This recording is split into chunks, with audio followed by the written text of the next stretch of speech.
আমার স্ত্রীর গায়ে যেদিন প্রথম হাত তুলেছিলাম সেদিন সে শুধু ফ্যালফ্যাল করে আমার দিকে চেয়েছিল। থাপ্পড়ের বেগ এমন ছিল যে তার ঠোঁটের কোণে রক্তবিন্দু জমে গেছিল। নিঃশব্দে চোখ থেকে পানি ঝরছিল, তার কোনো প্রতিবাদ সে করেনি। আমি কিন্তু তার চোখের পানি দেখে গলে যাইনি, বরং আরো কঠোর হয়েছিলাম। তারপর থেকে দেখলাম আমার সমস্ত কাজকর্ম বেশ গুছিয়ে করত। কোনো কাজে আর ঝামেলা ছিল না। তখন বুঝেছিলাম নারীজাতকে মাথায় নয়, পায়ের তলায় রাখতে হয়। বেশি আলগা দরদ দেখালে বিগড়ে যায় এরা, তাই তাকে কন্ট্রোল রাখার জন্য পান থেকে চুন খসলেই মারতাম। একসময় দেখলাম আমার স্ত্রী আর আগের মতো চঞ্চল নেই। প্রয়োজন ছাড়া কথা বলে না, কোনো আবেগ আর দেখি না। যা বলি বিনা বাক্যে করে দেয়। মাঝে মধ্যে মনে হতো যেন একটা রোবট নিয়ে ঘর করছি। ওর হাসি মাখা মুখটা ভুলে গেছিলাম। এক রাতে দেখি স্ত্রী পাশে নেই।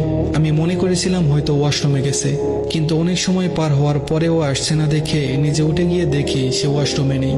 বাইরে বারান্দায় জায়নামাজ বিছিয়ে নামাজ পড়ছে। তখন বাজে 3:25। হয়তো তাহাজ্জুদের নামাজ পড়ছে। খানিকক্ষণ আড়াল থেকে দেখলাম মোনাজাতের সময় সেজদা হয়ে ফুপিয়ে ফুপিয়ে কান্নার আওয়াজ শুনতে পেলাম। তার কান্না কখনোই আমার অন্তর অব্দি পৌঁছায়নি। আগে অল্প কিছু হলেই ফ্যাস ফ্যাস করে কেঁদে ফেলতো, বড্ড বিরক্ত লাগতো। কিন্তু এই নামাজে কান্না দেখে কেমন যেন অন্তরে ভয় ঢুকে গেল। এই কান্না আমাকে হিম করে দিল। পাজরে যেন কেউ আঘাত করছে তেমন কষ্ট হচ্ছিল। আমি আর দাঁড়াতে পারলাম না, চলে আসলাম ঘরে। শুধু মাথার ভিতর কাজ করছিল আল্লাহর কাছে সে কি এমন চাইছিল যে এমন ফুপিয়ে ফুপিয়ে কাঁদছে সে। পরের দিন সন্ধ্যায় দেখলাম আমার স্ত্রী বারান্দায় বসে আকাশের দিকে তাকিয়ে আছে। আমি চুপচাপ তার পাশে গিয়ে বসলাম। আমাকে বসা দেখে সে উঠে চলে যেতে নিল। আমি তাকে বলি, কোথায় যাচ্ছ? সে ভীতু চোখে বলল, এই সময় তো চা খাও, আমি এখন চা করে আনছি। বললাম, আমার চা লাগবে না এখন, তুমি আমার পাশে বসো একটু।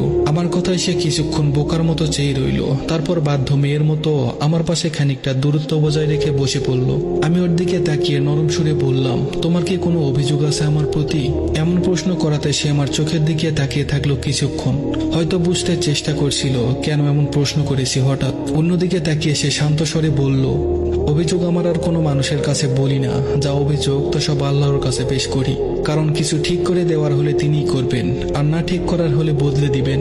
সবকিছু তার হাতেই। তাই কারোর প্রতি আমার অভিযোগ, রাগ, ক্ষোভ কিছুই নেই।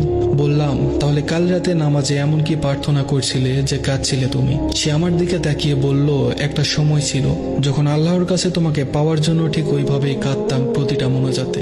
এখনো সেইভাবেই আল্লাহর কাছে চাই তোমার কাছ থেকে মুক্তি পেতে। আমার স্ত্রীর এই কথাটা সেদিন আমার কলিজা ছেদ করেছিল। একটা সূক্ষ্ম ব্যথা অনুভব করছিলাম। আমার কাছে মনে হচ্ছিল এর থেকে বেদনাদায়ক কথা এই পৃথিবীতে আমার জন্য একটাও নেই। আমার স্ত্রীর চোখের কোণে তখন পানি ছিল।